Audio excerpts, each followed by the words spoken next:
Say that there has been a major political shift is an understatement. Republicans now control Washington, the House, the Senate, the White House, and all kinds of institutions across the country. The question is, where do the Democrats go from here? Have they decided? Julie Roginsky is with us. She is a Democrat strategist. Who now leads the Democrat Party? No one. Really? No, there's no leader of the Democratic Party at all. Who do you think might be the leader within a couple of months? I think there's going to be a civil war between Chuck Schumer, for example, who, I don't know about a civil war, but I think there's going to be disagreements about where the party goes from here between Chuck Schumer, who's the majority leader, minority leader now in the Senate, or about to become one, who is a New York City, Wall Street affiliated guy, and possibly people like Elizabeth Warren, Bernie Sanders, who want a more populist approach if the election bore out what they're saying. You think there's a civil war between the two sides? I mean, is that bad? I think it's going to have to be. I mean, look, there has to be. I think it's not bad for the party for there to be. I think we need to reinvent ourselves as a party. Look, the Democratic Party has an issue and consistently has where it becomes a cult of personality of whoever the president is. So when it was Clinton in the 90s, we had a Clintonistic party. Then it became a Barack Obama-type party. Now there's no leader. There's nobody in the White House to lead. And as a result, we need to determine how we're going to go forward as a party. I think it's a healthy debate to have. I have to say, Julie, you're somewhat subdued this morning.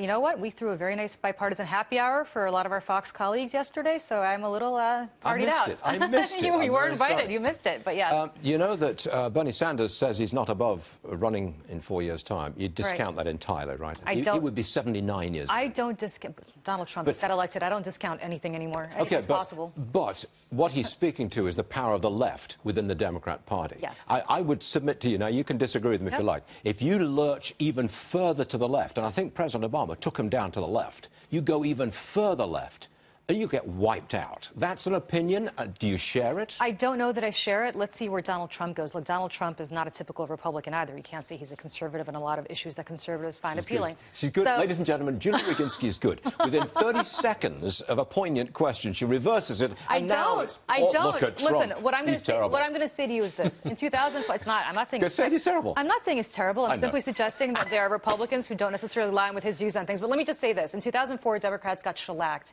by George Bush. John Kerry lost, and out of this wilderness emerged a state senator from Illinois whom none of us thought about before 2004. Could it be Chelsea Clinton? I don't think so. She's reported being groomed for Congress. I hope not. Why? I'm a little dynastied out.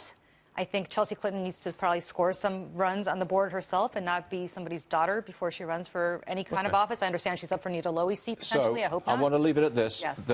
There is no leader at this moment. I'm not surprised. I mean, you know, 3 days there after. There are leaders. There's just no specific leader. But no a specific leader. No. And you're looking towards a civil war, a brutal battle between the left and the right for control of that party. I'm looking, maybe not a brutal civil war. I'm looking for a healthy discussion about where we go from here. Look, there are plenty of people like Cory Booker, for example, of New Jersey, and others who may emerge as leaders of this party. Could be Elizabeth Warren, could be somebody like Booker who doesn't align with either side, could be somebody like Schumer who consistently is what Democrats have been in the Clinton mold to some extent. So you don't know. I mean, it could be anybody. You didn't have to wear a black dress this morning. I wore a black dress. I know it's a funereal sort of approach from you guys about the election, but, you know, you could have worn something bright. Everything was at the dry cleaners. It's Friday. There you go. This is the last thing left.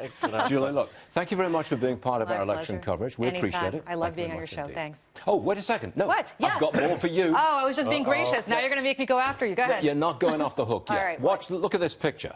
Allegedly it was taken by that lady on the left who is a vigorous Clinton supporter. She was feeling depressed. She goes for a walk in the woods, and who by pure happenstance does she come across but Hillary Clinton, looking pretty good in the outdoors. Bill Clinton takes the picture. How convenient. Are you kidding me? You think this is staged? You're a political professional. You do this kind of thing. Oh, stop. For what reason does she have to stage this? It's over. To look good a couple of days after a catastrophic defeat with a smile on her face. Sure. This paranoia does not become you. Paranoia? You're the political... This is exactly what you would have done. You would have done exactly that. If I were running for office again, I might think about it. If I were bruising my, horrible ego, I might just go for a walk with my husband and commiserate and maybe run across a mom from Chappaqua who had a baby on her back. As the church lady said, how convenient. You're a good sport and we appreciate it. See you soon.